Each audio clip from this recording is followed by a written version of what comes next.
इग्नू के इस live session में मैं डॉक्टर विवेकनाथ त्रिपाठी आप सभी का स्वागत करता हूं। आज के इस परिचर्चा में हम लोग आपकी इकाई 13, 14 और 12, 13 और 14 जिसमें मापन एवं मूल्यांकन से संबंधित विभिन्न संप्रत्यय, आकलन के प्रकार, योग्यताओं एवं कौशलों का आकलन विषय पर चर्चा करेंगे। BSEC 133 पाठ्यक्रम जिसके अंतर्गत आज हम आप सब के समक्ष इस पर चर्चा करेंगे। जैसा कि पिछली कक्षा में हमने शिक्षण अधिगम प्रक्रिया, उसके कारक और उससे संबंधित विभिन्न पक्षों पर हमने चर्चा की। आज की इस चर्चा में हम लोग समझेंगे मापन क्या होता है, मूल्यांकन क्या होता है, आकलन क्या होता है, मापन, मूल्यांकन, आकलन यह क्यों आवश्यक है और इसको क्यों किया जाता है। मापन और मूल्यांकन और आकलन, अगर हम लोग, जैसा कि मैं अक्सर चर्चा के दौरान यह प्रश्न करता हूं कि जिस भी विषय वस्तु पे हमें चर्चा करनी है, उस विषय वस्तु को अगर हम लोग विभिन्न प्रश्नों उससे पूछें कि यह प्रश्न क्या है, इसकी चर्चा हमें क्यों करनी है, इसका अर्थ क्या है, कितने प्रकार का होता है, तो उससे संबंधित जो चिंतन है वो शुरू हो जाता है। तो आइए ऐसे कुछ प्रश्नों को मैं आप लोग के समक्ष रखता हूं। जैसे कि मापन क्या है, what is measurement, what is assessment, what is evaluation. मापन क्या है, आकलन क्या है, मूल्यांकन क्या है। Why we are going to study such type of concept, हम क्यों इस प्रकार के कॉन्सेप्ट को अध्ययन करने जा रहे हैं, क्या आवश्यकता है, और इस कॉन्सेप्ट को हम कैसे अध्ययन करेंगे। बहुत सारे प्रश्न आते हैं हम लोग के समक्ष। चूंकि यह शिक्षण और अधिगम प्रक्रिया से संबंधित है, तो ऐसे भी प्रश्न आएंगे कि हम अपने शिक्षण अधिगम प्रक्रिया को कैसे इंप्रूव करें, how do we improve our teaching learning process. हम ये भी कह सकते हैं कि how do students improve learning. उसी तरह से शिक्षक भी कह सकता है कि हम अपने शिक्षण को कैसे इंप्रूव करें, उसको उसमें कैसे सुधार करें, किसी शिक्षण प्रक्रिया, अधिगम प्रक्रिया से संबंधित सूचनाओं को कैसे एकत्रित करें, उनका संकलन कैसे करें, हम अपने एक विद्यार्थी के बारे में कैसे अध्ययन करें। इस तरह के प्रश्न हमें कलेक्ट करना पड़ता है, चर्चा करना पड़ता है। और उन प्रश्नों का उत्तर ढूंढने जब हम जाते हैं तो हमें 3 तरह के संप्रत्यय सामने आते हैं।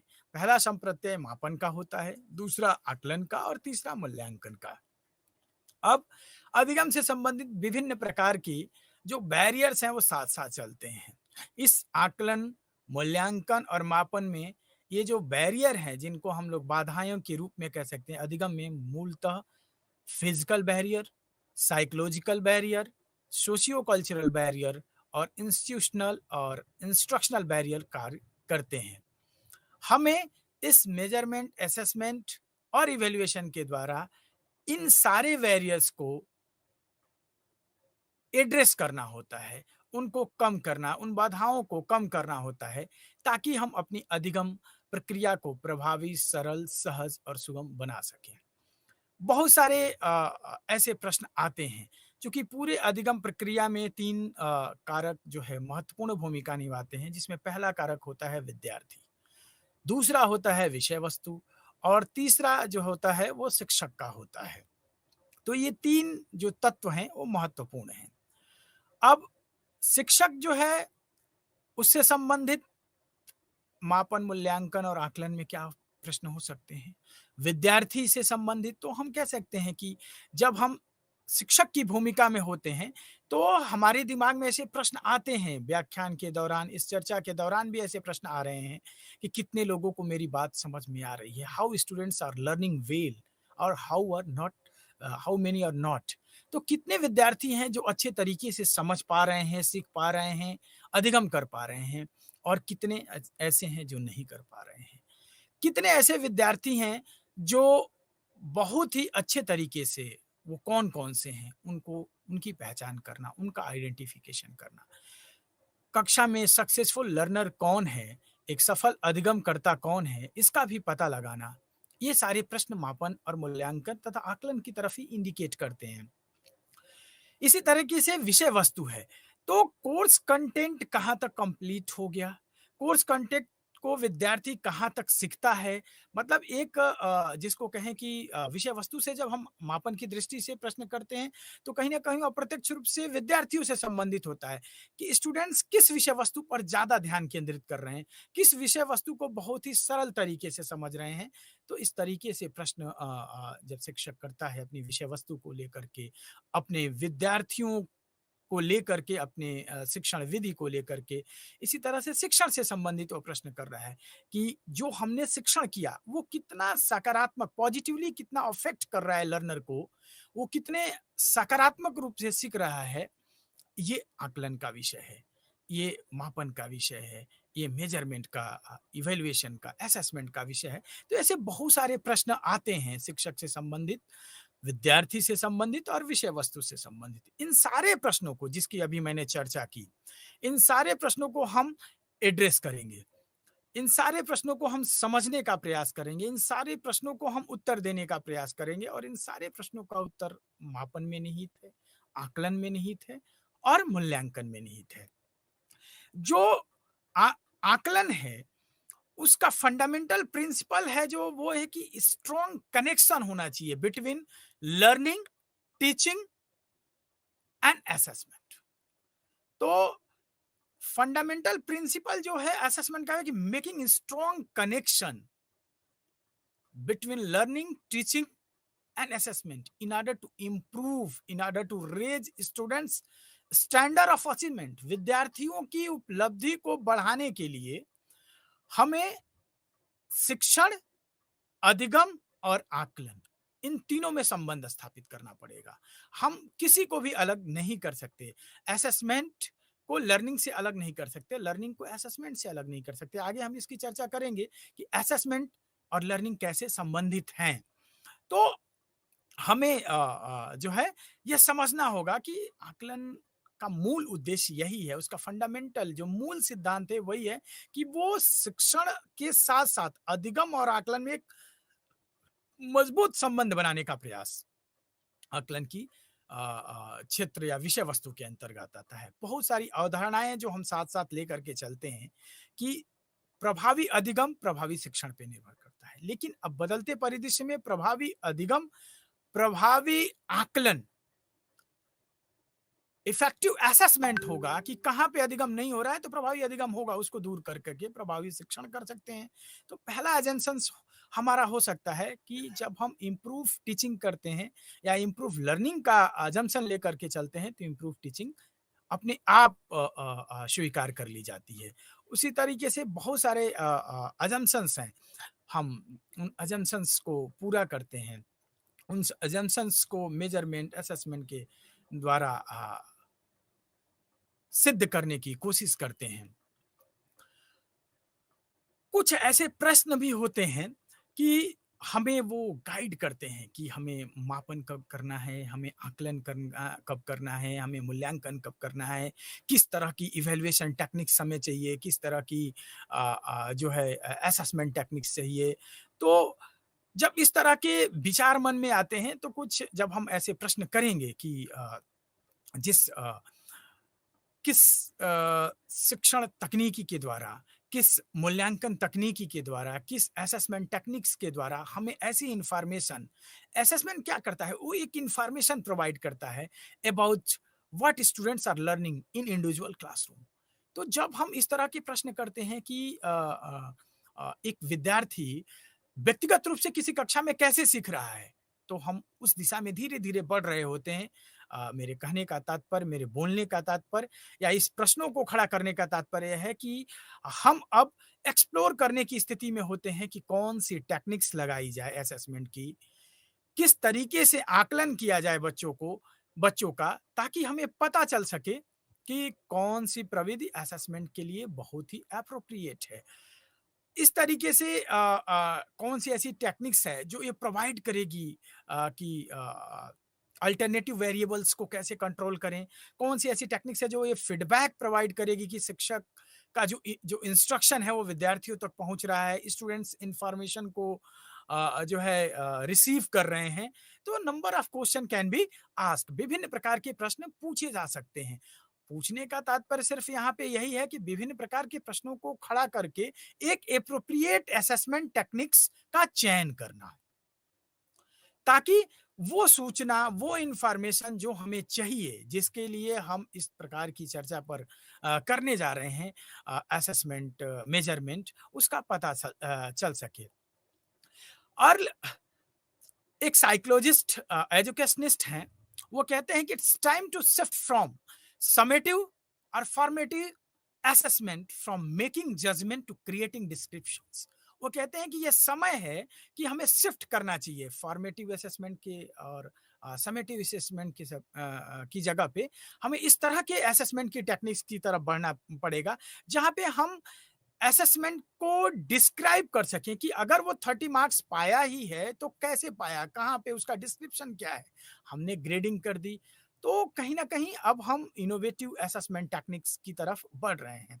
तो हमें यह समय जो है ऐसे शिफ्ट कर रहा है कि हमें यह जानने की बहुत ज़्यादा आवश्यकता नहीं कि विद्यार्थी क्या सीख रहा है, यह जानने की ज़्यादा आवश्यकता है कि विद्यार्थी जो सीख रहा है वो कैसे सीख रहा है। और जो सीख रहा है क्या उसको उसका संज्ञान है या नहीं। तो इस तरीके से विभिन्न एक्सप्लोर मेजरमेंट असेसमेंट की टेक्निक्स को हम लोग करते हैं। Now I am going to discuss about the concept of measurement. अब हम मापन के जो बेसिक उसका कॉन्सेप्ट है, बेसिक एक संप्रत्यय है मापन का, उस पे चर्चा करेंगे। अभी तक हमने आपको मेजरमेंट, असेसमेंट और इवैल्यूएशन के जो परिदृश्य हैं, जो एक बैकग्राउंड है, उसकी चर्चा करने की कोशिश की, जिसके द्वारा आप देख सकते हैं कि विभिन्न प्रकार के प्रश्नों का उत्तर हम इन संप्रत्ययों से दे सकते हैं। मापन पहला ऐसा संप्रत्यय है जिसको हम पाठ्यचर्या के अनुसार आपका जो सिलेबस है उसमें यह वर्णित है। मापन कैसे कहते हैं? मापन सामान्य रूप से हम कहते हैं कि ये एक प्रक्रिया है जिसमें हम क्या करते हैं, किसी भी निश्चित नियमों के अनुसार अंक प्रदान करने का कार्य करते हैं। It's process of assigning numerals to event और object according to fix and certain rule. यह एक ऐसी प्रक्रिया है जिसमें किसी निश्चित नियमों के अनुसार अंक प्रदान करने का कार्य किया जाता है। इसमें हम किसी भी एट्रीब्यूट के डायमेंशंस, किसी भी सब्जेक्ट, किसी भी ऑब्जेक्ट के एट्रीब्यूट का मेजरमेंट करते हैं, उसको क्वांटिफाई करने का कार्य करते हैं। तो मापन में हम क्या करते हैं, यह किसी भी सब्जेक्ट यानी प्रयोज्य, किसी भी व्यक्ति, किसी भी वस्तु के अंदर जो गुण है, ऑब्जेक्ट का तात्पर्य यहाँ जो है उसके अंदर जो फीचर्स हैं, जो उसके अंदर एट्रीब्यूट हैं, उससे है। उस एट्रीब्यूट की कितनी मात्रा है, इसका जब हम निश्चित नियमों के अनुसार किसी सिंबल, रूल्स के अनुसार कुछ अंक प्रदान करने का कार्य करते हैं, तो इसको मापन की श्रेणी में रखते हैं। जैसे किसी पार्टिकुलर एट्रीब्यूट, मान लीजिए कोई व्यक्ति है, तो कितने उम्र उसकी है, कितनी उसकी हाइट है, कितना उसका लेंथ है, ये टर्म्स जो है क्वांटिफाई किया जा रहा है, एक्सप्रेस कर रहे हैं हम लोग। कितने वर्ष का है, 30 ईयर्स ओल्ड। तो ये क्वांटिफिकेशन की जो प्रोसेस है, मापन की प्रोसेस है। इसको हम अपने शिक्षण प्रक्रिया में भी देख सकते हैं। कितना मार्क्स पाया मैथ में, 30 मार्क्स पाया। ये 30 मार्क्स जो है एग्जाम्पल है मापन का। चूंकि मापन, आकलन और मूल्यांकन ये शिक्षण अधिगम प्रक्रिया के अभिन्न अंग हैं, important aspect of teaching learning process or education. तो process of quantifying individuals achievements, personality, attitude, habit and skill, कुछ भी किसी व्यक्ति के व्यक्तित्व का, किसी व्यक्ति के बुद्धि का, किसी व्यक्ति के एटीट्यूड का जब हम क्वांटिफाई करने का कार्य करते हैं तो हम मापन का कार्य कर रहे होते हैं। तो निश्चित नियमों के अनुसार अंक प्रदान करने की प्रक्रिया, किसी भी एट्रीब्यूट के बारे में इंफॉर्मेशन कलेक्ट करके और उसको क्वांटिफाई करने की प्रक्रिया जब अपनाई जाती है तो उसको मापन की श्रेणी में रखा जाता है। हमने मापन के बारे में संक्षिप्त आपसे चर्चा की। मापन हमेशा हाउ मच की बात करता है। It's answer the question how much, कितना किलोमीटर है लखनऊ से दिल्ली की दूरी कितने किलोमीटर है, ये मापन। जैसे ही उसके साथ और एस्पेक्ट जुड़ते हैं, ये न्यूमेरिकल डिस्क्रिप्शन जो होता है, डिग्री जो होती है एट्रीब्यूट की, पार्टिकुलर पर्सन में, पार्टिकुलर ऑब्जेक्ट में, पार्टिकुलर सब्जेक्ट में, ये उसको क्वांटिफाई करने का कार्य करता है। हम बहुत सारे एग्जाम्पल मापन का ले सकते हैं। मान लीजिए कोई क्लास 10th का विद्यार्थी है और जब एग्जाम्स होता है तो 70 मार्क्स वो पाता है मैथमेटिक्स में, that is a example of measurement. तो 70 मार्क्स वो एग्जाम्पल है मेजरमेंट का। इसी तरह से मान लीजिए कोई कैंडिडेट है जिसकी हाइट 120 सेंटीमीटर है, एग्जाम्पल है मेजरमेंट का। किसी तरह से कोई टाइपिस्ट है, वो टाइप करता है पर मिनट 40 वर्ड्स का, तो ये एग्जाम्पल है मेजरमेंट का, मापन का। इसके साथ बहुत सारे इंपॉर्टेंट टर्म्स हैं जिसकी मैंने आपको परिभाषा में जब चर्चा किया कि यह निश्चित नियमों के अनुसार अंक प्रदान करने की किसी ऑब्जेक्ट। ऑब्जेक्ट क्या है? ऑब्जेक्ट मैंने कहा ना कि ये किसी वस्तु के अंदर निहित जो प्रॉपर्टीज हैं, जो कैरेक्टरिस्टिक्स है, उसका मेजरमेंट करता है। एस्टिमेशन, एस्टिमेट लगाता है। जैसे कि हम सभी समझ सकते हैं मिस यूनिवर्स या जो विश्व सुंदरी जिसको हम लोग बोलते हैं उनका चुनाव होता है, तो एस्टिमेशन ऑफ ब्यूटी एक एग्जाम्पल होता है मेजरमेंट का, हम समझ सकते हैं। इसी तरह से तो जो फाइंडिंग रिलेशनशिप्स की बात करता है, ये रूल्स की बात करता है। तो ये डिफरेंट टर्म्स हैं जिसकी विस्तृत चर्चा करने की आवश्यकता है, लेकिन अभी हमें आगे आकलन पे भी चर्चा करना है, इवेल्युएशन भी चर्चा करना है। बट संक्षिप्त रूप से हम लोग मापन को कह सकते हैं कि मापन एक निश्चित नियमों के अनुसार किसी वस्तु या प्रयोज्य में निहित गुणों को, उसके अंदर निहित विशेषताओं को क्वांटिफाई, मात्रात्मक रूप देने की प्रक्रिया मापन कहलाती है। हम इसमें क्या कर सकते हैं कि जब भी न्यूमेरिकल असाइन करते हैं तो किसी किसी ना किसी सर्टेन रूल के तहत असाइन करते हैं। जैसे एज का ही है तो निश्चित रूप से कोई ना कोई पैरामीटर, कोई ना कोई रूल है कि एज हम लोग from 1 year to 20 year, 20 year कहा तो कुछ ना कुछ निश्चित नियम है, उसके अनुसार उसको हमने 20 साल का कहा। इसी तरह से किसी भी एट्रीब्यूट को क्वांटिफाई करने का कार्य हम लोग मापन के अंतर्गत हैं। इस मापन में कहीं भी क्वालिटेटिव एस्पेक्ट का जिक्र नहीं होता है। No statement about quality of the measurement. Measurement के उस ऑब्जेक्ट के बारे में किसी क्वालिटेटिव एस्पेक्ट के बारे में हमने इसमें चर्चा नहीं की। इसलिए संक्षिप्त में समझने के लिए मेजरमेंट हमेशा हाउ मच की बात करता है, कितना। वो आप कहीं भी किसी भी परिदृश्य में देख सकते हैं, चाहे वो मेजरमेंट हो, चाहे वो असेसमेंट हो, चाहे इवेल्युएशन हो। ये सारे जो है कि हम इसका प्रयोग क्यों कर रहे हैं, जो प्रयोग कर रहे हैं वो उसका पर्पज बताता है, और जो पर्पज है वही उसके टाइप्स हो जाते हैं। अगर आप देखेंगे how we are going to measure, what is the result of the measurement, what is the result of assessment, उस असेसमेंट का रिजल्ट क्या है और उसका प्रयोग हम कहाँ पे कर रहे हैं। जैसे मान लीजिए कि हमने एक मापन किया किसी प्रतिभागियों के सिलेक्शन के लिए, तो प्लेसमेंट के लिए हो गया उसका प्रयोग। हमने किसी प्रतिभागी को उसकी कमियों को जानने के लिए किसी पर्टिकुलर एस्पेक्ट में, जैसे पर्सनालिटी है तो उसकी पर्सनालिटी के क्या दोष हैं इसको जानने के लिए डायग्नोसिस किया, तो ये डायग्नोसिस में यूज होने लगा। प्रेडिक्शन के लिए किया, अचीवमेंट के लिए किया, परफॉर्मेंस के लिए किया, प्रोग्रेशन के लिए किया। तो जहां पे हमारा प्रयोज्य का प्रयोग करने का पर्पस बदलता है, वहीं पे इसका प्रयोग बदल जाता है। परिणामों को किस दिशा में हम प्रयोग करते हैं, वहीं से इसका उद्देश्य। तो जैसे जैसे इसका हमारे प्रयोग करने का परिप्रेक्ष्य बदलेगा, कॉन्टेक्स्ट बदलेगा, वैसे वैसे टाइप्स भी बदलते रहते हैं। अब हमें समझने की आवश्यकता है कि सारे जो मेजरमेंट की जिसकी हमने चर्चा की, दूसरा जो एस्पेक्ट आता है इसके साथ असेसमेंट, आकलन का।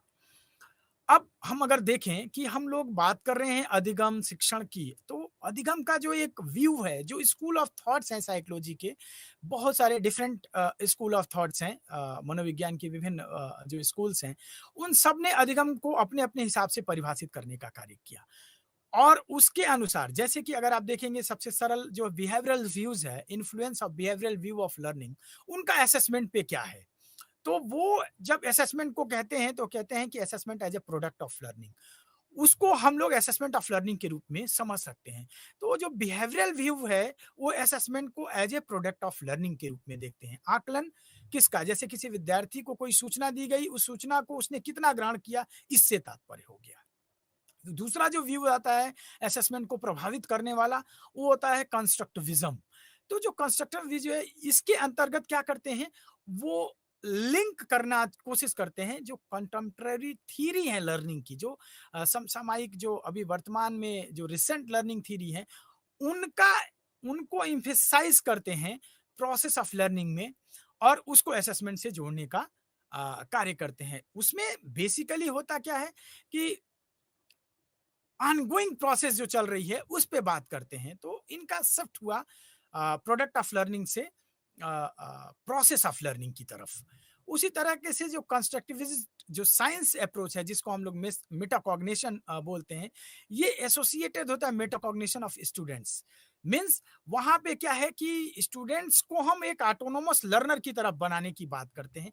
तो इस तरीके से जो लर्निंग के डिफरेंट व्यूज हैं वो असेसमेंट को प्रभावित करते हैं। नाउ अब हम लोग को असेसमेंट समझना है कि असेसमेंट होता क्या है। तो जैसा कि अभी हमने मापन पे चर्चा की, अब हम आकलन पे बात कर रहे हैं। आकलन एक, कह लीजिए कि एक प्रक्रिया है जिसमें हम विभिन्न प्रकार की सूचनाओं का ग्रहण करते हैं। It's a process of gathering, analysing and reflecting on evidence. It is process, एक प्रक्रिया है जिसमें हम किसी भी वस्तु के बारे में, किसी भी ऑब्जेक्ट, किसी भी सब्जेक्ट के बारे में विभिन्न प्रकार की सूचनाएं एकत्रित करते हैं। उन सूचनाओं को विश्लेषित करते हैं। उन सूचनाओं के विश्लेषण के बाद किसी ना किसी तरह के निष्कर्ष पे पहुंचने का कार्य करते हैं। तो असेसमेंट जो है चेंज इन बिहेवियर, जैसे लर्निंग के कॉन्सेप्ट में जब अगर हम बात करें, क्लासरूम के कॉन्सेप्ट में हम बात करें, तो शिक्षण भी है उसके साथ। यह आकलन जो है, यह शिक्षक के साथ साथ विद्यार्थी दोनों को हम लोग जब असेसमेंट को कहते हैं कि it's a process of gathering information in order to predict, एक विद्यार्थी क्या करेगा in order to predict what you will do, आप भविष्य में क्या करेंगे। जब इस तरह की निर्णय लेने के लिए हम विभिन्न प्रकार की सूचनाओं को संग्रहित करते हैं, विभिन्न प्रकार के उपस्थित सूचनाओं को कलेक्ट करके उनका विश्लेषण करके और उस पे एक रिफ्लेक्शन देते हैं, एक जजमेंट देने का कार्य करते हैं, देते नहीं है, कार्य करते हैं।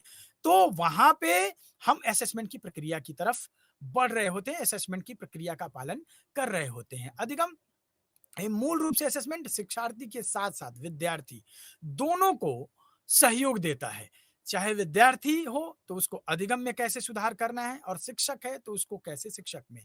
अब कैसे सुधार करना है मतलब सूचनाएं प्रदान करेगा, इंफॉर्मेशन कलेक्ट करेगा। शिक्षक चाहे तो विश्लेषण कर दे अपने शिक्षण की दृष्टि से, और चाहे तो अपने शिक्षण को प्रभावी बनाने इस दृष्टि से कि विद्यार्थी कहाँ तक सीख पाए, इस दृष्टि से उसका विश्लेषण कर दे।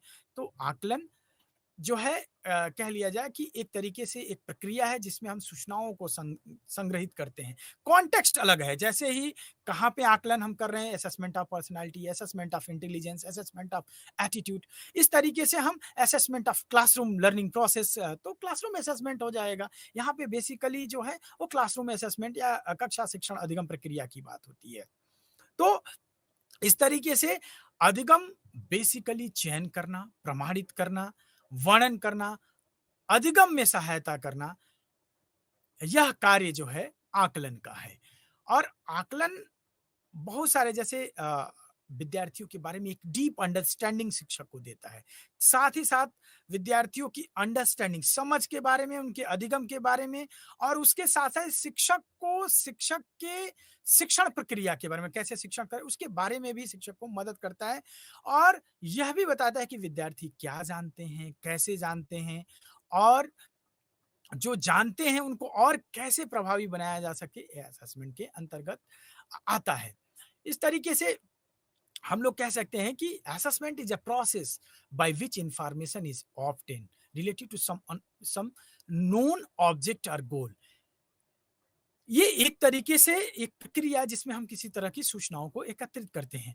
यह रेफर करता है कलेक्शन ऑफ इंफॉर्मेशन, ऑल जो पॉसिबल डाटा हैं, एविडेंस हैं, विद रिस्पेक्ट टू कॉन्टेक्स्ट, जिस किसी पर्टिकुलर कॉन्टेक्स्ट की बात करें, अगर पर्टिकुलर लर्निंग की बात करें, तो उस लर्निंग से रिलेटेड जो पॉसिबल डाटा है, पॉसिबल जो एविडेंस हैं, उनको कलेक्शन का कार्य असेसमेंट के अंतर्गत करता है। ये असेसमेंट और मेजरमेंट, 2 टर्म्स हमने अभी चर्चा की, जहाँ पर हमने मेजरमेंट में कहा कि ये जो क्या करता है कि निश्चित नियम के अनुसार किसी व्यक्ति अथवा वस्तु में उपलब्ध गुणों को मात्रात्मक रूप से अंक प्रदान करने का, क्वांटिफाई करने का कार्य करता है। अब निश्चित नियम क्या है, ऑब्जेक्ट क्या है, उस पे चर्चा, उसके अजम्पशंस क्या है मेजरमेंट पे, इस पे चर्चा हमने अभी नहीं की, सिर्फ हमने कॉन्सेप्ट को समझा। उसी तरीके से असेसमेंट को हमने कहा कि असेसमेंट एक प्रक्रिया है, जिस प्रक्रिया में कॉन्टेक्स्ट के हिसाब से all possible data, all possible information को एकत्रित करके, एनालाइज करके, उसका विश्लेषण करके उसको उपयोगी बनाने का कार्य किया जाता है, ताकि उस विश्लेषण के आधार पे कुछ निर्णय लिया जा सके, जजमेंट लिया जा सके। लेकिन वो जजमेंट इवैल्यूएशन में जाता है। तो बात आती है कि मेजरमेंट क्या है, असेसमेंट क्या है, इस पे हमने अभी चर्चा की। अब तीसरा जो संप्रत्यय है आपके समक्ष, वो है इवैल्यूएशन का, मूल्यांकन। कई बार हम लोग मूल्यांकन और आकलन में विभेद नहीं करते हैं और कई बार अगर गहनता से आप इस पे अध्ययन करें, चर्चा करें, तो दोनों में कहीं न कहीं अंतर है। परिप्रेक्ष्य के आधार पे, किस परिप्रेक्ष्य में हमें असेसमेंट का यूज़ करना है, कहाँ पे हमें इवैल्यूएशन का यूज़ करना है, तो ओवरलैपिंग कॉन्सेप्ट होता है। लेकिन थो समझेंगे तो निश्चित रूप से इसमें अंतर है। जैसे मैंने अभी कहा कि असेसमेंट में हम कुछ सूचनाओं को संग्रहित करके प्रेडिक्शन देने का कार्य करते हैं और इवैल्यूएशन में हम जजमेंट पास करते हैं। इवैल्यूएशन हमेशा हाउ गुड की बात करता है, तो ये डिनोट करता है प्रोसेस, कैसे आप कलेक्ट करेंगे एविडेंस को और उस एविडेंस को जो कलेक्ट किया है आपने, उसके आधार पे कैसे कोई निर्णय लेंगे। तो evaluation is a kind of decision making process. एक तरीके से निर्णय लेने की प्रक्रिया जो है मूल्यांकन में आती है। अभी तक हमने अ, मापन, आकलन और मूल्यांकन को समझा। मैं एक उदाहरण देता हूं, जैसे एक विद्यार्थी ने 70 मार्क्स पाए, 70 मार्क्स पाया, यह मापन का विषय है। असेसमेंट में विद्यार्थी ने उस 75 मार्क्स का डिस्क्रिप्शन क्रिएट करना, सूचनाएं क्रिएट करना, किन प्रश्नों को लिखा, कैसे लिखा, क्या सब्जेक्टिविटी थी, किस तरीके से डिस्क्रिप्शन, किस तरीके से उसने एक्सप्लेनेशन स्किल का, किस तरीके से उसका इवैल्यूएशन हुआ, ये जो है असेसमेंट के अंतर्गत आता है। लेकिन जैसे ही हम यह कहते हैं कि इस कक्षा में जिसने 70 मार्क्स पाया उससे अच्छा विद्यार्थी कोई नहीं है, वहां पे हम एक डिसीजन पास कर रहे हैं, हम एक जजमेंट दे रहे हैं, ये इवैल्यूएशन का कार्य है। तो इस तरीके से हमने मेजरमेंट, असेसमेंट और इवैल्यूएशन को समझा। इवैल्यूएशन जो है हाउ गुड की, हमेशा हाउ गुड की बात करता है। इसमें कॉन्सेप्ट ऑफ गुडनेस शामिल होता है, ये क्वालिटेटिव एस्पेक्ट को शामिल करता है। ये क्वांटिटेटिव एस्पेक्ट को निर्णय लेने में क्वांटिटेटिव एस्पेक्ट को तो लेता है, लेकिन इसका जो कार्य होता है वो क्वालिटेटिव एस्पेक्ट है। लेकिन जब हम निर्णय लेते हैं, वैल्यू जज पास करते हैं, जब हम डिसीजन पास करते हैं, तो क्वांटिटेटिव प्लस क्वालिटेटिव दोनों को लेकर के और निर्णय देते हैं। तो इस तरीके से जो इवैल्यूएशन है वो एक तरीके से निर्णय लेने की प्रक्रिया बोल सकते हैं, एक डिसीजन मेकिंग हाउ गुड की बात करता है, समिंग ऑफ द रिजल्ट की बात करता है, जजिंग की बात करता है, रिजल्ट जो हैं वो कैसे परिवर्तित हो रहे हैं। बहुत सारे ऐसे संप्रत्यय हैं जिसको हम मूल्यांकन में शामिल कर सकते हैं। तो हमने अभी तक मेजरमेंट, असेसमेंट और इवैल्यूएशन को समझा। अब तीनों में डिफरेंस संक्षिप्त में समझने का प्रयास करते हैं। असेसमेंट क्या है? ये कलेक्शन ऑफ डाटा की बात करता है, एक गैदरिंग ऑफ इंफॉर्मेशन की बात करता है through different source, tools, techniques, where the evaluation refer to meaning to the collected information through interpretation, analysing and reflection. तो आकलन क्या किया? आकलन ने बहुत सारी सूचनाओं को कलेक्ट किया और उन सूचनाओं को विभिन्न प्रकार के उपकरणों के प्रयोग के द्वारा, विभिन्न प्रकार के जो टूल्स हैं सूचनाओं के, असेसमेंट के, इवैल्यूएशन के, उनके द्वारा उसने सूचनाएं कलेक्ट की। अब उन सूचनाओं को एनालिसिस करना, उनका इंटरप्रिटेशन करना, उसके एनालिसिस और इंटरप्रिटेशन के आधार पे रिफ्लेक्शन और वैल्यू जज करना, ये इवैल्यूएशन का कार्य है। तो इस तरीके से हमने समझा। मेजरमेंट को संक्षिप्त में कह सकते हैं प्रोसेस ऑफ क्वांटिफिकेशन, मात्रा प्रदान करने की प्रक्रिया के रूप में। असेसमेंट को प्रोसेस ऑफ प्रेडिक्शन और प्रोसेस ऑफ गैदरिंग इंफॉर्मेशन कह सकते हैं। इवेल्युएशन को हम कह सकते हैं ये kind of decision making process. Judgement, how good. इसी तरह से एक पैरेलल संप्रत्यय चलता है टेस्ट का। टेस्ट को हम लोग बोल सकते हैं सैंपल ऑफ बिहेवियर, ये सीरीज ऑफ क्वेश्चंस, ये सीरीज ऑफ आइटम।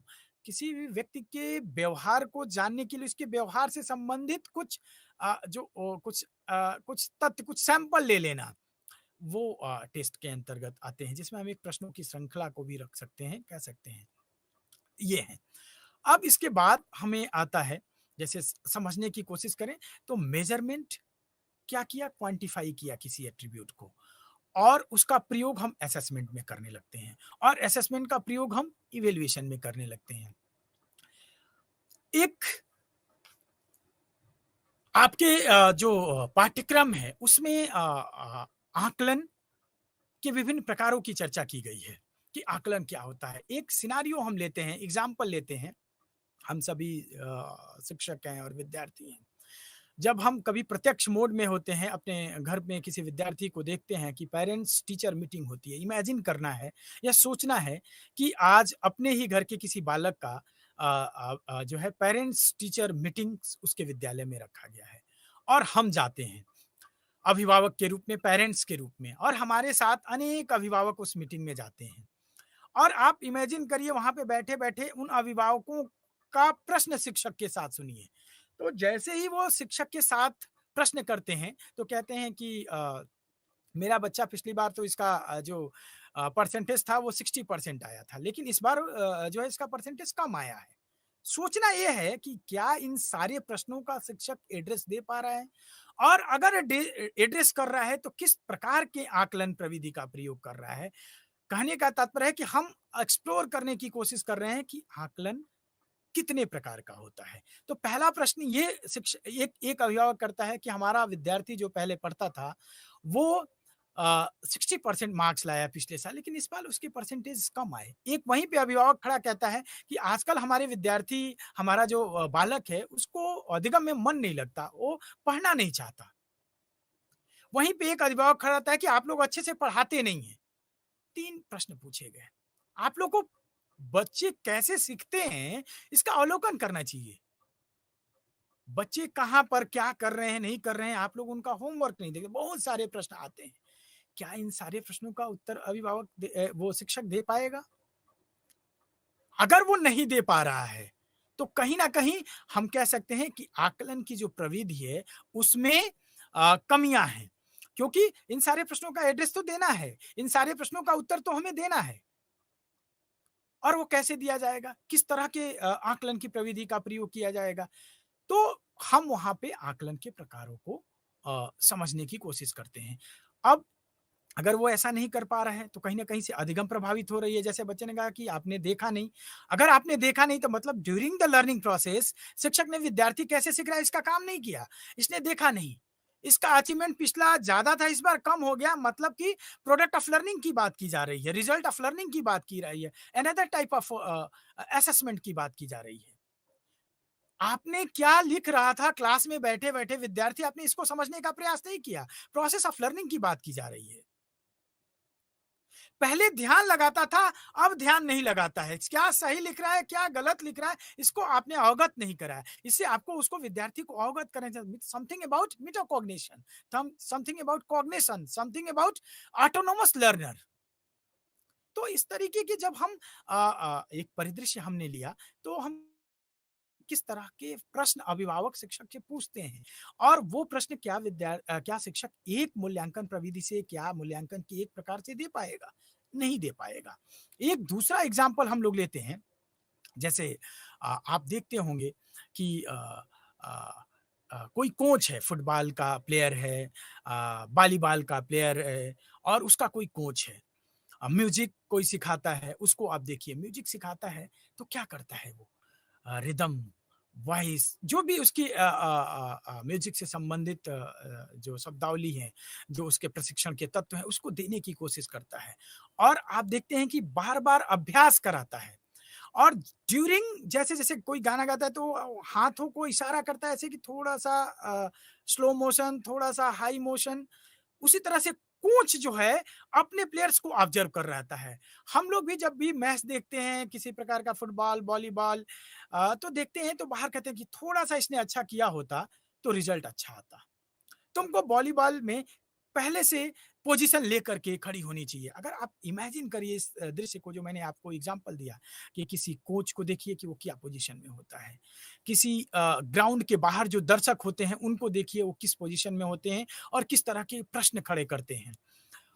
उनको देखिए कि जो ग्राउंड में प्लेयर हैं और बॉल ऊपर से आ रही है जैसे वॉलीबॉल खेल रहे हैं।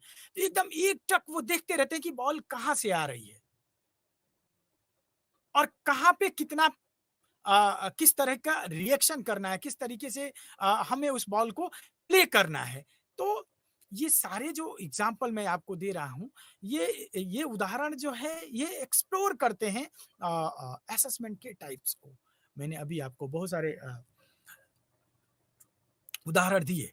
अगर हम सिर्फ़ इसको लेते हैं म्यूजिक को, अगर हम सिर्फ वॉलीबॉल को लेते हैं, तो दोनों का जो कोच है, उसका एक पूरा रिकॉर्ड करता है। उसको रिकॉर्ड करने के बाद उसको उसके सामने जो है क्या करता है, डिस्प्ले करता है और डिस्प्ले करके उसको दिखाता है कि देखो कहाँ पे तुमने गलती की। और वो जब खुद देखता है, एक प्लेयर तो बाहर निकल कर के आके कहता है कि सर मेरे से यहाँ पे गलती हो गई। अब आप समझ रहे होंगे कि जैसे वो कहता है कि सर मेरे से यहाँ पे गलती हो गई, दैट मीन्स कि अनदर काइंड ऑफ असेसमेंट। वो खुद अपनी लर्निंग, खुद अपनी प्लेइंग का असेसमेंट कर रहा है, वो खुद अपनी सिंगिंग, अपनी म्यूजिक प्रोसेस का असेसमेंट कर रहा है। जहाँ पे खुद असेसमेंट कर रहा है, अनदर टाइप ऑफ असेसमेंट। तो मूल रूप से आपके सिलेबस में मैं जो कह रहा था, वो 3 तरह के असेसमेंट की बात आती है। Assessment of learning, assessment for learning और असेसमेंट एज लर्निंग। इन तीनों को हमने जो एग्जांपल दिया उसमें हम देख सकते हैं। मैच हार गया, product of learning. Assessment of learning की बात हो गई, जहां पे एंड ऑफ रिजल्ट की बात करते हैं हम। Assessment for learning, during process हम लोग कहते हैं क्या करते हैं कि ऐसे करना चाहिए, ऐसे करो, इस तरीके से प्ले करो, इस तरीके से गाओ, थोड़ा सा कम, थोड़ा सा, that is assessment for learning. Assessment as learning, जहां पे हम ऑटोनोमस लर्नर बनाने की बात कर रहे होते हैं, जहां पे लर्नर जो है वो खुद अपनी लर्निंग को रेगुलेट कर रहा होता है, जहां पे वो खुद अपने अधिगम को एसेस कर रहा होता है कि कहाँ पे वो सही कर रहा है। इंडिपेंडेंट लर्नर बनाने की दिशा में जब हम कार्य कर रहे होते हैं तो असेसमेंट एज लर्निंग के कॉन्सेप्ट पे कार्य कर रहे होते हैं। असेसमेंट एज लर्निंग जो टाइप्स ऑफ असेसमेंट है उसका प्रयोग कर रहे हैं, तो जो रिसेंट है अभी नई कह सकते हैं कि एक तरीके से एक innovative assessment type of assessment के रूप में हम असेसमेंट एज लर्निंग को देख सकते हैं। उसी तरीके से क्लासरूम असेसमेंट में बहुत अच्छी एक किताब है जो है रीता बेरी की, असेसमेंट ऑफ फॉर लर्निंग। तो कहती हैं कि जो है assessment, the term assessment as a conscious and systematic activity used by the teacher and students for gathering information, analyzing and interpreting it, drawing inference, making wise decision and taking appropriate action in the service of improving teaching learning process. तो इस तरीके से Rita berry जो अपने classroom assessment जो उनकी book है assessment for learning, उसमें असेसमेंट फॉर लर्निंग को परिभाषित करती हैं कि असेसमेंट फॉर लर्निंग एक ऐसी प्रक्रिया जिसमें शिक्षक सूचनाओं को संग्रहित करता है, गैदर इन्फॉर्मेशन, सूचनाओं को संग्रहित करके उसका विश्लेषण करता है, विश्लेषण करके और उस पे एक निर्णय लेने की कोशिश करता है, रिफ्लेक्शन देने की कोशिश करता है कि इस सूचना का कैसे हम जो है अपने अधिगम प्रक्रिया में कैसे प्रयोग कर रहे हैं during the teaching learning process. तो ये natural part of teaching learning process है। ये टीचर्स और स्टूडेंट्स के लिए दोनों के लिए महत्वपूर्ण है। तो असेसमेंट के डिफरेंस जैसे मैंने अभी आपसे बात की कि असेसमेंट ऑफ लर्निंग, जैसे अभी हमने कहा assessment associated the behaviourist view of learning. तो असेसमेंट जो ऑफ लर्निंग है वो बिहेवियरिस्ट व्यू, जिसकी शुरू शुरू में मैंने चर्चा की थी कि असेसमेंट ऑफ लर्निंग मतलब प्रोडक्ट ऑफ लर्निंग। वहां पे हम जजमेंट मेड कर देते हैं, वहां पे हम यह कह देते हैं कि हाँ इसने इतना परफॉर्मेंस किया, और उसके आधार पे हम एक तरीके से किसी भी प्रकार की डिस्क्रिप्शन को क्रिएट करने की बात नहीं करते। हम ड्यूरिंग द प्रोसेस क्रिएट करने की लर्निंग प्रोसेस के अंतर्गत किसी प्रकार के असेसमेंट की बात नहीं करते। हम सिर्फ और सिर्फ पेरेंट्स के पॉइंट ऑफ व्यू से, स्टूडेंट्स के पॉइंट ऑफ व्यू से, एजुकेशन के पॉइंट ऑफ व्यू से हम इंफॉर्मेशन प्रोवाइड करने का बात करते हैं कि स्टूडेंट्स का अचीवमेंट्स क्या है। उसकी उसकी उसका एक चार्ट कर देते हैं। हम कहीं भी उसके इफेक्ट ऑफ लर्निंग की बात नहीं करते। प्रोसेस ऑफ कलेक्टिंग एविडेंस की तो बात करके, लेकिन उसका समराइजिफिकेशंस कर देते हैं हम। तो इस तरीके से हमने असेसमेंट ऑफ लर्निंग, जहाँ पे हमने अभी आपको उदाहरण दिया कि जैसे जो उस समय का जो फॉर्मेटिव असेसमेंट होता है, समेटिव असेसमेंट होता था, उसका एक तरीके से एक विकसित रूप कह सकते हैं, जहाँ पे हम कह सकते हैं कि एक another kind of replacement as a assessment, as a assessment of learning, as a summative assessment. तो assessment for learning as a formative assessment. Assessment for learning during the process की बात करता है। ड्यूरिंग द प्रोसेस इसकी जो philosophy है वो ये है कि ये लर्निंग और टीचिंग दोनों को इंटीग्रेट करने की कोशिश करता है। ये ongoing process of gathering information and interpreting information की बात करता है। और assessment of learning at the end of learning, at the end of teaching की बात करता है। तो असेसमेंट फॉर लर्निंग थोड़ा-सा उससे, जिसको हम लोग समेटिव असेसमेंट के रूप में कह सकते हैं, थोड़ा-सा उससे विकसित रूप है। जब हम असेसमेंट फॉर लर्निंग की बात करें तो इसका मतलब कि हम ऑनगोइंग लर्निंग असेसमेंट प्रोसेस की बात कर रहे हैं। Day to day, class to class and modification of teaching based on students success के आधार पे जिस प्रकार की हम असेसमेंट की बात कर रहे हैं, वो असेसमेंट फॉर लर्निंग की बात करते हैं। स्पेशल टाइप ऑफ फीडबैक लेने की बात हम इसमें करते हैं। हाँ, उसके बाद असेसमेंट एज लर्निंग आता है, जिसका मैंने कहा इसमें हम ऑटोनोमस लर्नर बनाने की बात करते हैं। लर्नर में हम एक enable learner to become autonomous learner बनाने की प्रक्रिया करते हैं। इसमें जो है what is required from them and monitor and assess their own learning. वो खुद सोचते हैं कि उनको क्या रिक्वायर है, उसको कैसे वो मॉनिटर करेंगे। तो during the learning process, after the learning process, वो सारी तरह की सूचनाओं को एकत्र करके और वे खुद रेगुलेट करते हैं अपनी जो है अधिगम प्रक्रिया को। ये असेसमेंट एज लर्निंग है। डिफरेंस भी मैंने साथ-साथ आपके चर्चा की कि assessment for learning, assessment as learning और असेसमेंट ऑफ लर्निंग में क्या अंतर है। असेसमेंट ऑफ लर्निंग में जो सूचनाएं हो at the end of class, at the end of learning collect की जाती हैं। असेसमेंट फॉर लर्निंग में सूचनाएं, असेसमेंट फॉर लर्निंग में सूचनाएं ड्यूरिंग द क्लास की जाती हैं। और असेसमेंट एज लर्निंग में जो सूचनाएं हैं वो ओन लर्निंग, विद्यार्थी खुद अपनी लर्निंग के बारे में सूचनाएं कलेक्ट करता है। फंक्शंस जो है सबका अलग अलग है। असेसमेंट ऑफ लर्निंग का फंक्शन जो है वो लर्निंग आउटकम को मेजरमेंट करने का कार्य होता है। असेसमेंट फॉर लर्निंग का है अंडरस्टैंड हाउ स्टूडेंट्स लर्न। वो यह समझने की कोशिश होती है कि विद्यार्थी कैसे सीखते हैं। और जो असेसमेंट एज लर्निंग है उसमें विद्यार्थी को हेल्प प्रदान करने की, फैसिलिटेटर प्रदान करने की, उसको सहयोग प्रदान करने की, ताकि वो अपने स्टैंडर्ड्स को खुद बढ़ा सके, इस तरीके से कार्य किया जाता है। इस प्रकार से हमने असेसमेंट के जो आपकी विषय वस्तु में 3 जो आकलन के प्रकार दे रखे हैं, उन प्रकारों पर हमने चर्चा की। इसके अतिरिक्त आपके विषय वस्तु में अन्य और प्रकार दिख रहे हैं जो हैं वो हैं जिसमें कि अ, विभिन्न प्रकार से आकलन को अ, वर्गीकृत करने का प्रयास किया गया है। जैसे प्रयोजन के आधार पे यानी पर्पज़ के आधार पे। मैंने शुरू में चर्चा की थी कि जिस चीज़ का उस रिज़ल्ट को हम कहाँ प्रयोग कर रहे हैं, हम क्या मापन करना चाहते हैं, इसके आधार पे भी हमारा पर्पज़ बदल जाता है आकलन का। तो उसमें जैसे अगर हम कहें कि जो है रचनात्मक आकलन तो फॉर्मेटिव असेसमेंट, संकलात्मक आकलन तो समेटिव असेसमेंट, डायग्नोस्टिक असेसमेंट तो नैदानिक आकलन। इसी तरीके से व्यक्तित्व का आकलन हम कर सकते हैं, हालाँकि इससे थोड़ा-सा अलग होता है, वो योग्यता और स्किल की बात आ जाती है, वो नॉन कॉग्निटिव स्किल्स की बात आ जाती है और कॉग्निटिव स्किल्स की बात आती है। कुछ कॉग्निटिव एबिलिटी और कुछ नॉन कॉग्निटिव एबिलिटी होती हैं। तो इस तरीके से हम असेसमेंट को अन्य पर्पस के आधार पे कई प्रकार से भी वर्गीकृत कर सकते हैं, जिसमें हमने अभी फॉर्मेटिव असेसमेंट और समेटिव जिसमें हम क्या करते हैं, समेटिव में एक बार हम एट द एंड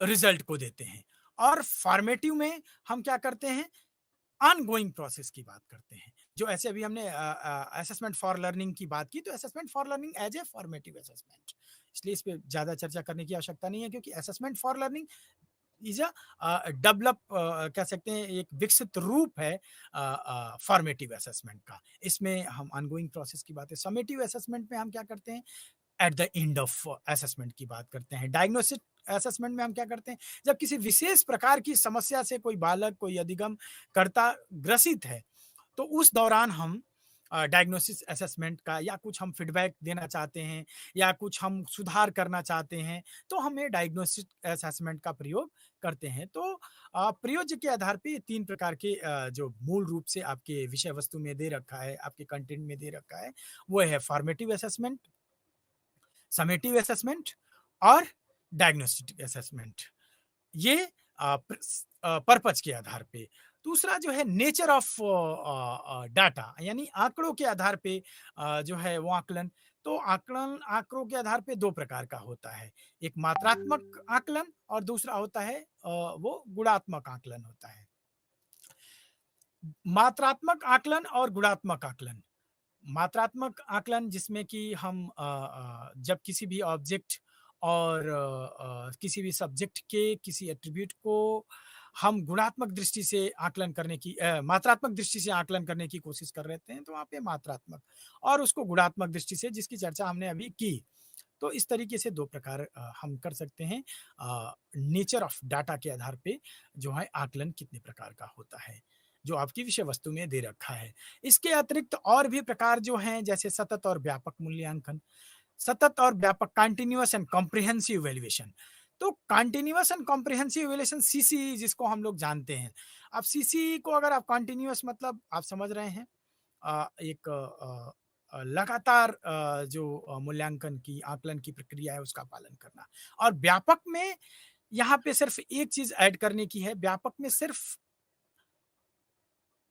स्कॉलिस्टिक और को-स्कॉलिस्टिक दोनों को जोड़ करके, जैसे कि विद्यार्थी ने कोई कौशल सीखा, ये स्कॉलिस्टिक एक्टिविटी है। किसी कॉन्सेप्ट के बारे में थ्योरेटिकल नॉलेज डेवलप हुआ, ये स्कॉलिस्टिक एक्टिविटी है। लेकिन उस थ्योरेटिकल नॉलेज का वो प्रयोग कैसे कर रहा है, ये को स्कॉलिस्टिक। बहुत सारे विद्यालय में आप जानते हैं कि ऐसे को स्कॉलिस्टिक एक्टिविटी, को करिकुलर एक्टिविटी, तो जहाँ पे हम विस्तृत प्रकार के आकलन की प्रविधि का प्रयोग करते हैं, जहाँ पे उसके शैक्षणिक क्रियाओं के साथ साथ गैर शैक्षणिक क्रियाओं का आकलन प्रारंभ कर दें, तो और उन आकलन में कंटिन्यूटी हो, सतत एवं व्यापक आकलन कहते हैं, उसे हम सीसीई के रूप में जानते हैं।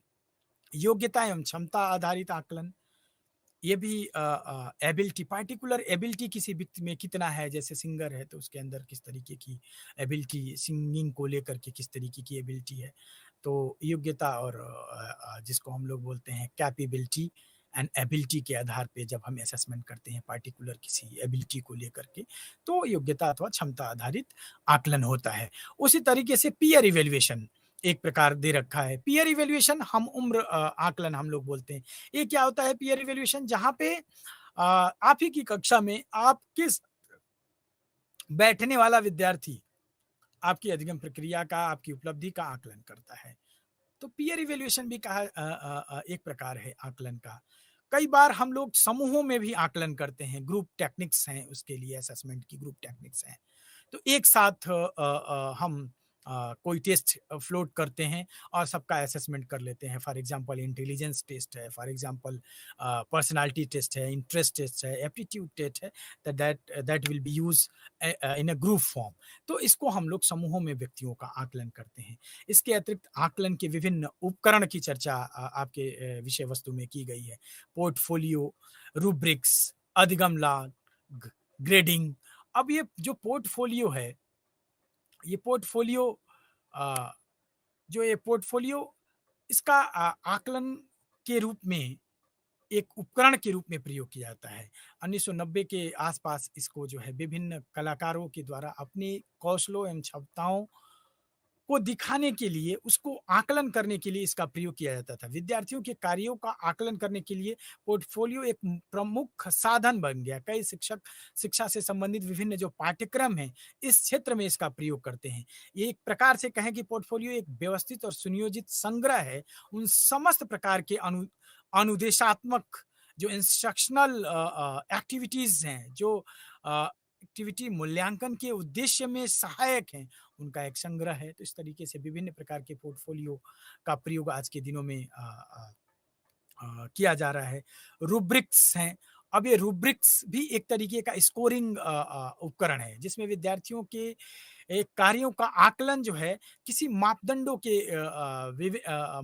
के परिप्रेक्ष्य में करते हैं। इसमें हम एक कह सकते हैं कि किसी प्रदर्शन की जो एक्सपेक्टेड परफॉर्मेंस है, उनको कई प्रकार के कंपोनेंट्स में हम लोग विभाजित कर लेते हैं। प्रत्येक प्रकार के कंपोनेंट के लिए पैरामीटर तय कर लेते हैं और उसके आधार पे उस मूल्यांकन प्रक्रिया का हम लोग संपादन करते हैं। विभिन्न प्रकार के रूब्रिक्स हैं, जिसमें कि समग्र रूब्रिक्स है, आपके पाठचर्या में दे रखा है, जिसका प्रयोग विभिन्न घटक शिक्षार्थियों की शक्ति, कमजोरियां औपचारिक रूप से पहचानने में उसको सक्षम बनाने की दृष्टि से करते हैं। जिसमें नियत जो कार्य दिया गया है, जो मूल्यांकन कार्य है, उसको रूब्रिक के फॉर्म में प्रयोग करना, रूब्रिक क्रिएट करके उसका आकलन करना। जैसे मैंने अभी आपसे कहा कि इसमें हम किसी जो पूरी प्रक्रिया है, जो शिक्षण प्रक्रिया है, उसको कई घटकों में, कई मानदंडों में तय कर देते हैं और उन मानदंडों, उन कंपोनेंट के परिप्रेक्ष्य में हम आकलन करने का कार्य करते हैं। वहाँ पे रूब्रिक का प्रयोग करते हैं।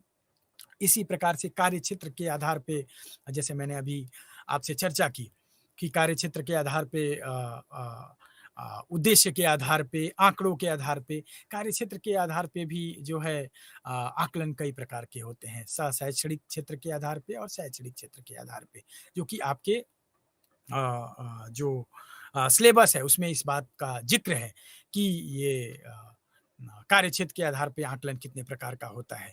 मापन के विभिन्न मानक हैं, मानकों के आधार पे जिस पे हम लोग क्राइटेरिया रेफरेंस टेस्ट और नॉर्म्स रेफरेंस टेस्ट बोलते हैं। मानक संदर्भित परीक्षण और मानदंड संदर्भित परीक्षण। तो इस तरीके से भी हम आकलन करते हैं। अब जैसे नॉर्म्स नॉर्म्स जिसको हम लोग मानक संदर्भित नॉर्म्स, कुछ आकलन की ऐसी प्रविधियां जिसमें हम कोई मानक तय कर लेते हैं, एक नॉर्म्स फिक्स कर लेते हैं अपनी ही क्लास का नाम, कि उसके विद्यार्थी में इस, जैसे किसी कक्षा का फॉर एग्जांपल अगर आप लें तो एक क्लास में 10 विद्यार्थी हैं, ए बी सी डी ऐसे करके आप अल्फाबेट दे सकते हैं। ए की उपलब्धि बी के कंपेयर में कितना है, इस तरीके का जब हम असेसमेंट करने लगते हैं तो नॉर्म्स रेफरेंस असेसमेंट की बात करते हैं। और जब हम किसी पूर्व निश्चित स्टैंडर्ड के परिप्रेक्ष्य में, प्री डिसाइडेड स्टैंडर्ड के परिप्रेक्ष्य में हम असेसमेंट करते हैं, तो उसको हम जो है मानक स्टैंडर्ड्स, जिसको सीआईटी क्राइटेरिया रेफरेंस टेस्ट के रूप में बोल सकते हैं, जिसको हाँ, पर मानक संदर्भित आकलन और मानदंड संदर्भित आकलन कह सकते हैं, जहाँ पे कोई क्राइटेरिया पहले से फिक्स हो, उसका रेफरेंस लेते हुए हम असेसमेंट करते हैं। और अभी हमने आपको उदाहरण दिया नॉर्म्स रेफरेंस का, वो नॉर्म्स रेफरेंस है। तो इस तरीके से कार्यक्षेत्र के आधार पे CRT, criteria reference test assessment और नॉर्म्स रेफरेंस असेसमेंट आकलन की भी बात आपके विषय वस्तु में दी गई है। प्रामाणिक आकलन की चर्चा आपके विषय वस्तु में दी गई है। प्रदर्शन के आधार पे आकलन की चर्चा आपके विषय वस्तु में दी गई है। वैकल्पिक अल्टरनेटिव मेथड्स हैं असेसमेंट के, उनका आकलन आपके उसमें दिया गया है कि अल्टरनेटिव असेसमेंट कैसे हम लोग करते हैं। इसी तरीके से विभिन्न प्रकार की जो योग्यताएँ हैं, जिसकी चर्चा मैं अभी कर रहा था कि कॉग्निटिव स्किल्स हैं, जो संज्ञानात्मक पक्ष और असंज्ञानात्मक, कॉग्निटिव और नॉन कॉग्निटिव 2 पक्ष हैं। ऑल राउंड डेवलपमेंट जब हम किसी बालक की बात करते हैं, तो ये दोनों पक्ष ऑल राउंड में हम लोग सर्वांगीण विकास, शिक्षा सर्वांगीण विकास की बात करती है। तो सर्वांगीण विकास में संज्ञानात्मक विकास के साथ-साथ उसका असंज्ञानात्मक, जिसमें हम लोग भाव को भी सम्मिलित करते हैं, विकास की बात करते हैं। तो जब हम भाव के विकास की बात करते हैं, तो इन दोनों का भी आकलन आवश्यक हो सकता है। तो योग्यताओं का आकलन और कौशलों का आकलन। योग्यताओं को अगर हम लोग समझने का प्रयास करें, तो ये एक एक तरीके से पार्टिकुलर एबिलिटी होती है, जो वंशानुक्रम के द्वारा जो है बालक या विद्यार्थी या किसी व्यक्ति में पाई जाती है और कौशल अर्जित किया जाता है। ये परफेक्शन की बात किया जाता है। एबिलिटी में परफेक्शन की बात नहीं होती, लेकिन स्किल में परफेक्शन की बात करते हैं। उसी तरीके से विभिन्न प्रकार के हम लोग जो योग्यताएँ हैं उनको आकलन करने का, एबिलिटीज़ जो हैं उनको आकलन करने का, कुछ एबिलिटीज़ जो है कॉग्निटिव्स हैं, कुछ नॉन कॉग्निटिव्स हैं, उनको भी एसेस करने का कार्य करते हैं शिक्षक में, जो कि प्रत्यक्ष अथवा अप्रत्यक्ष रूप से अधिगम प्रक्रिया को प्रभावित करते हैं या अधिगम प्रक्रिया में सहायक और सहयोगी होते हैं। जैसे अभिरुचि का आकलन करना, अभिरुचि, इंटरेस्ट, तो इसके लिए विभिन्न प्रकार के उपकरण हैं, इन्वेंटरीज हैं, जिसका हम आकलन कर सकते हैं, जिसका प्रयोग करके हम किसी विद्यार्थी की अभिरुचि को जान सकते हैं। उसी तरीके से एटीट्यूड, अधिगम के प्रति आपका एटीट्यूड क्या है, पॉजिटिव है या नेगेटिव, ये एटीट्यूड किसी भी एक ऑब्जेक्ट के प्रति, किसी व्यवहार के प्रति, किसी एट्रीब्यूट के प्रति आपका फेवरेबल और अनफेवरेबल जो एक्सप्रेशंस है, वो एटीट्यूड कहलाता है। डिग्री ऑफ एक्सप्रेशन को हम एटीट्यूड के रूप में ले सकते हैं, पॉजिटिव और नेगेटिव। तो उसका असेसमेंट कैसे करते हैं, लर्निंग के बारे में आपका एटीट्यूड कैसा है, इसके लिए डिफरेंट टेक्निक्स हैं असेसमेंट की, उसका हम लोग प्रयोग करते हैं। 3 पॉइंट स्केल है, रेटिंग है, थ्रस्टन की है, लिकर्ट की है। तो डिफरेंट टाइप ऑफ स्केल्स हैं जिसका प्रयोग हम लोग करते हैं। अधिगम, एक उदाहरण मैं अगर आपको दूँ एटीट्यूड स्केल का, तो इस लाइव कार्यक्रम आपको अच्छा लगता है, कितना अच्छा लगता है, हमेशा पसंद कर, इस तरह के हम स्केल में, पॉइंट्स में इसका एटीट्यूड मेजर करके जान सकते हैं। तो इसकी भी आवश्यकता है इन ऑर्डर टू इफेक्टिवनेस, इस कार्यक्रम को और प्रभावी बनाने के लिए।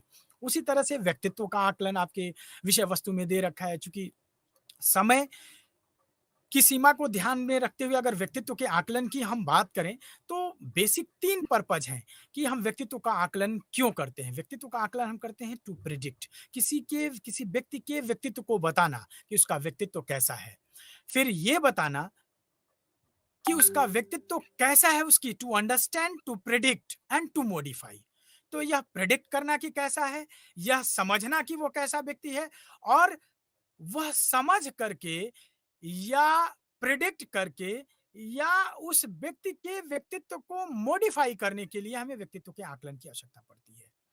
तो जब हम इस तरह के आकलन की तरफ बढ़ते हैं, तो व्यक्तित्व क्या है, ये मनोशारीरिक गुणों का गत्यात्मक संगठन है, ये dynamic organisation of psychophysical system, उसको हम लोग पर्सनालिटी के रूप में देखते हैं। तो इसके लिए किस तरह की टेक्निक्स हैं जहाँ पे हमें प्रयोग करना है, तो बेसिकली 3 प्रकार के टेक्निक्स, असेसमेंट टेक्निक्स हैं। पर्सनालिटी असेसमेंट जब हम लोग बढ़ते हैं, तो उसमें एक है सब्जेक्टिव टेक्निक्स, दूसरा है ऑब्जेक्टिव टेक्निक्स और तीसरा है प्रोजेक्टिव टेक्निक्स। सब्जेक्टिव में हम ऑटोबायोग्राफी ले सकते हैं, बायोग्राफी ले सकते हैं, केस स्टडी ले सकते हैं। ऑब्जेक्टिव टेक्निक्स में हम लोग ऑब्जर्वेशन की टेक्निक्स, स्केल की टेक्निक्स, इस तरीके से बहुत सारे पार्टिसिपेंट, नॉन पार्टिसिपेंट ऑब्जर्वेशन ले सकते हैं। सब्जेक्टिव में केस स्टडी, इंटरव्यू, इस तरह की असेसमेंट टेक्निक्स को ले सकते हैं। प्रोजेक्टिव में टीएटी है, थेमेटिक एप्रिसिएशन टेस्ट है, रूसो इंक ब्लॉक टेस्ट है। तो विभिन्न विभिन्न प्रकार के असेसमेंट, पर्सनैलिटी असेसमेंट टेक्निक्स हैं जिनका हम प्रयोग करते हैं। उसी तरह से जो सोशल स्किल्स हैं, सोशल स्किल्स पे विभिन्न प्रकार के कौशल हैं जिनका प्रयोग हम लोग करते हैं। तो आज की जो परिचर्चा हमने की आप लोग के समक्ष, जिसमें हमने खंड 4 और बीसी 133 पाठ्यक्रम के अंतर्गत मापन, मूल्यांकन एवं आकलन के विभिन्न तत्व, आकलन के विभिन्न प्रकार, योग्यताओं एवं कौशलों का आकलन आदि विषयों पे चर्चा की। अगली कक्षा में इसी से संबंधित कुछ महत्वपूर्ण संप्रतियों को फिर लेकर के हम आपके समक्ष उपस्थित होंगे। आप सभी का बहुत-बहुत धन्यवाद।